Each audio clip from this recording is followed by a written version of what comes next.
raised, in a Catholic family, went through Catholic grade school and high school. Though we weren't, particularly religious at home. We didn't really pray together. We didn't read the Bible, things like that. Yeah. But I had the Catholic upbringing. I never questioned it. In my late teens, I really got into philosophy, partly by reading the articles of a particular Mike Mensa, a top bodybuilder in the day, who was also interested in philosophy. So I read Friedrich Nietzsche and Ayn Rand and Bertrand Russell and atheists, and they led me to arguments that really kind of took away my faith. I thought, these are good arguments. I didn't think it was reasonable to believe in God.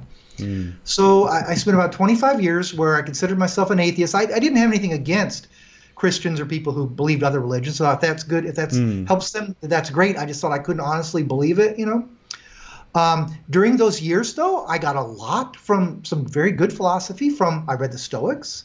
I read Aristotle. Also, in terms of modern thinkers, I read a lot of the philosopher Ayn Rand. She was a Russian. She came to America. She was a novelist. Atlas Shrugged, The Fountainhead, and wrote about the virtue of selfishness and all this. And she was an atheist, but she claimed that her philosophy was pretty much an extension of Aristotle's. Now, I also read a lot of Albert Ellis, the rationally motive founder we talked about earlier. And he was also an atheist, but of course he borrowed a lot from the Stoics. So later, 25 years later, there was a series of events that led me to read St. Thomas Aquinas for the first time. And kind of the major aha there were a few arguments I read in the atheists that I found that were most powerful. One was the idea of God was self-contradictory, like God couldn't be both all-powerful and all-knowing. If he was, how can he do something different from tomorrow that he planned to do today, things like that.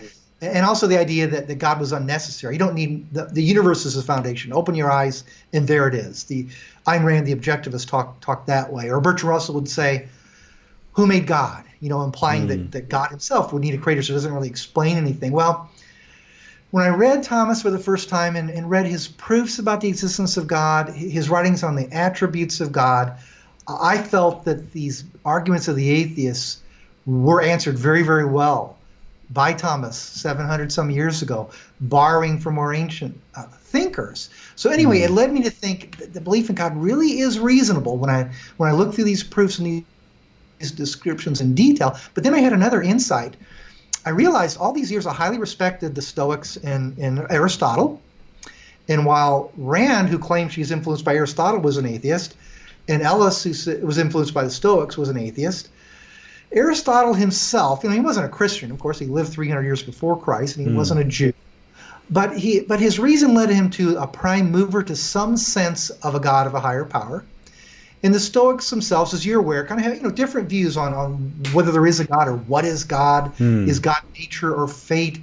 Is he a part of the universe? Did he create the universe? There's different views there. But Stoicism itself certainly did not necessitate atheism. And some of the Stoics, especially Epictetus, do talk about God in a way that sounds very Christian-like, almost as a person there. So anyway, it was my early 40s that I decided that a belief in God was very reasonable, and I could embrace that again. And I have since.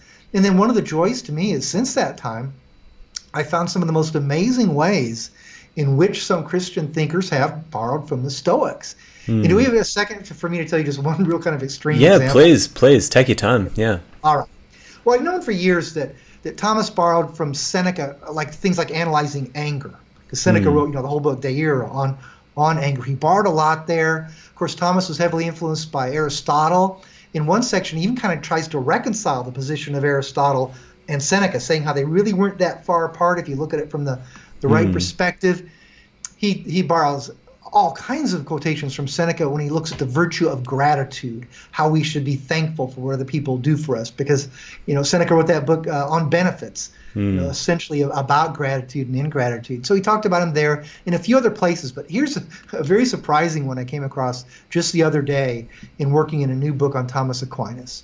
And this is not for the theology itself, because different Christian groups have different views here. But it just surprised me how Thomas used Seneca in this instance. He was talking about the Catholic doctrine of something called limbo. And it's actually not in the current catechisms. It's not a really well-defined thing. But the idea was that Christ told people, said that people need to be baptized to be saved. So the old teaching, the doctrine was, what would happen to babies or other people who were not baptized? Are they going to go to hell? It doesn't seem that they can go to heaven. Where are they going to go? So some of this teaching was there was a concept of limbo, a place where these people would go, that they wouldn't have the beatific vision of God in heaven, but neither would they be tortured in hell. So here's how Thomas brings in Seneca. In one of his questions, he said, some people think that these infants would be tortured in hell because they were not baptized. And Thomas argued, no, that would not be the case. They would not suffer torment. And here's where he cites Seneca. He said, Seneca said that a wise person is not disturbed by things that they cannot control or have no say over. And Thomas elaborates and says that, we're typically not upset that we can't fly like a bird or that we're not kings or emperors, because we know that's beyond our power. So his argument was, well, the same thing will happen to these souls, he thought. They won't see God in heaven, but they will have the heights of what natural virtue and happiness can bring. But I just thought it was so interesting to see the way he explicitly pulled Seneca into his the argument he used on this topic.